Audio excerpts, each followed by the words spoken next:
not support Taiwan independence. Di ba tinanggal yan at medyo matindi yung reaksyon, ano? So that was in February of 2025, first time. The deletion was welcomed by Taiwan, of course, but triggered strong rebukes in China. So yun lang, pinapaspasan ko lang, ano? So ang sinasabi ni Secretary Hegseth of U.S. Department of Defense that China has warned the U.S. against playing with fire over Taiwan and that China is credibly preparing for war in the Taiwan Straits and in the area. At the same dialogue, our Secretary of Defense labeled as propaganda the question of whether a proxy war in Asia might be launched. Ayun. And then, of course, we have the Coast Guard. No? We have the Coast Guard 11 August. And also, I'm just going through this very, very quickly. But if you will, I think 10 minutes is not sufficient to discuss this. Is it possible to impose upon you at 9 o'clock tomorrow morning?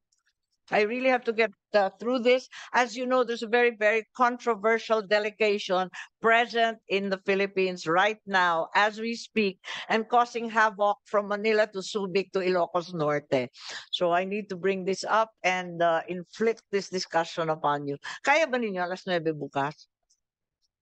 Ha? Kaya. Oo, kami ang walang kwarto. Pero bahala na. Meron na, Meron sabi na. ko sa iyo. Okay. Madam Chair, Tanyada room. Ayan, apropos of the subject. Madam Chair, isang Yes, Senator. gusto ko lang mag-clarify kanina. Ikaw Kasi- lang naman ikaw hindi ka pa naririnig eh. Opo, kasi kanina nabanggit lang yung Sabah. Baka pwede pong magkaroon ng bagong official statement kasi nasama sila dun sa overseas Filipinos. So, di ba po, meron pa rin tayong claim. Sabi ni, nung nakaraan lang, sinabi niya ng dating Secretary Manalo na ang claim natin nandun pa rin. So, baka pwede lang yung kaninang presentation yung mga taga-Sabah, wag natin silang tawaging overseas Filipinos kasi andun pa yung claim natin eh. Oo, tama yun. Yes. Yes, Senator. Actually, kasi just as a very quick answer regarding Sabah, there's really how do you say this? There's a process, and then we wanted to really gather the Filipinos to give them their documents. So parang naano lang sila, they're lumped together, but we don't consider them as Yes, ma'am. Ano lang kasi to clarify lang po kasi Yes, siyempre ma-confuse yung mga kababayan natin. Yun lang po, wala naman po kung yun lang, medyo wag natin silang isama doon sa overseas Filipinos. Maraming salamat. Thank you, Senator. Oo, tama yun. At maraming nalilito, miski sa Sabah, kung Malaysia na nga ba sila o Pilipino pa rin. Kaya kinakailangan liwanagin natin kung OFW talaga at kabiling ba sila sa listahan. So, due to the lateness of the hour, alam natin na paiba-iba ang intindi ng tao kung hindi paiba-iba ang mga sinabi ng iba't ibang opisyal. Kaya kinakailangan liwanagin natin. At alam po natin na magkakaproblema tayo sa China muli dahil nga dito sa Taiwanese delegation. Kinakailangan siguro pag-usapan yan. If I can impose upon you for those who came because of the loss and damage, maraming salamat. If you have any additions or any insights into what was discussed today, Greenpeace, the NGOs here present, I have to ask you to submit in writing. Hindi naman tayo nagtatapos ngayon. Mukhang diskumpiyado pa si Senator Tulfo at marami pang katanungan. Kaya baka mag-hearing pa tayo uli. Pero bukas, yung 9 o'clock, kahit yung One China lang muna. Pero wala namang katapusan to eh. Kung anong naiisip ninyo, pakisubmit na lamang sa lahat ng NGOs natin. Total, papakinggan at babasahin ko yan sigurado. Thank you very much. So pag-usapan na lang. Bukas na lang. Any insight into the delegation that is led either by the labor minister or the alleged foreign minister of Taiwan? Meron ba kayong alam tungkol doon? Madam Chair, we had media queries earlier today, including the governor of Ilocos Norte.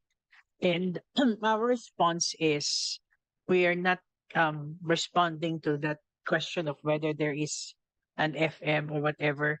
Our What's an response, FM? the foreign minister that you The foreign mentioned. minister. I'm sorry. Sorry. They're my father's initials. My brothers too. Yes, So there are I'm a lot sorry. of FMs in my I'm life. Sorry. But our official response is that this is a business delegation that is headed by Madame, it's an American lady who is the executive vice president of the U.S. Taiwan Business Council. And It's because not led by the labor it's minister. not. Hmm. So this is how we respond to it because this is how it was the information given to us. Although we are not even sure if the labor minister is here or Um, I believe it's the presence of the rather controversial independence advocate, Lin Chia Lung, who accompanies the Taiwan delegation here in the Philippines. He's a separatist and the so-called foreign minister. So so, Madam Chair, it's his presence that ignites all sorts of agitation. we're quite aware of it, Madam Chair, but we have no direct knowledge if this person is here or I was Uh, given to understand that any Oh, so- exchanges between the Philippines and Taiwan had to go through MECO Me- 5 days previous and thereafter get DFA approval. How did this occur if there was no approval on your end? Meko Teco, Meko is here and probably Madam Chair, you can ask, but at the same time, there's involvement of our economic and agencies. Nevertheless, I think you have an executive order as of February. Yeah, yes, Madam Chair, but this is all this memorandum circular pertains to all. If I can just read it, it clarified that engagements between the Philippines and Taiwan may be undertaken for the purpose of promoting trade, investment, economic cooperation, and tourism only. Yes, understood. Yeah. But still, there is a procedure to be followed, I understand, from the memo. And it indicates that, in fact, this is a very new memo. Do you have a Yeah, it says that there's a procedure. MECO they have to give notice 5 days prior to MECO. MECO then transmits to DFA, something to that effect, so that my understanding was that it went through you, even as it went through MECO. I mean, they don't just suddenly appear on our shores.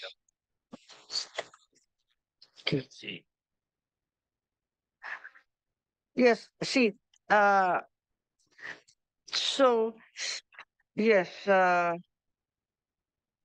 is that correct? I'm referring to the memo of Actually, yes, Madam Chair. April 15, 2025. Yes, Madam Chair, you're correct of the procedure.